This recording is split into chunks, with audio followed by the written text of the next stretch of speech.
يا لهوي الحقني يا عماد، الحقني يا عماد بسرعه، سيب ايدي انا جيت ناحيتك، ابعد عني، ما جيتش ناحيتك يا بنتي، الحقني يا ما جيتش ناحيتك. عماد، في ايه مالك؟ الحقني بسرعه. عماد ايه؟ الحقني. انت ايه اللي جابك هنا؟ بتعمل ايه هنا اصلا ولا مش موجود؟ ومرات اخوك موجوده هنا اصلا، ما ينفعش تخش وهي لوحدها. انت بتعمل ايه؟ عرفني. اهدى يا عماد اهدى، والله انا ما عملت حاجه يا بيه. هي اللي بتتبلى عليك، اقسم بالله انا ما عملتش حاجه. انت دخلت من الباب دلوقتي انت بتعمل حاجه كده مش بايدي والله العظيم.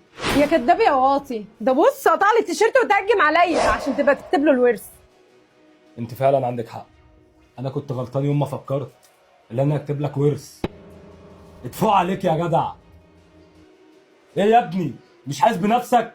ده مرات اخوك. يالا امشي اطلع بره، مش عايز اشوفك هنا تاني. يلا. انت ازاي تكلم اخوك الصغير كده؟ هو انت مصدقها؟ انت ما شفتش بعينيك هي اللي والله العظيم هي اللي مسكت التيشيرت وقطعته. انا ما عملتش حاجه، هي اللي عملت كده مش انا. انت مش مكسوف؟ يالا مش بقول لك اطلع بره؟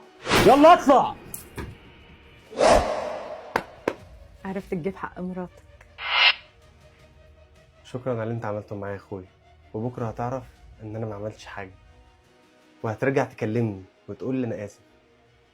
سلام.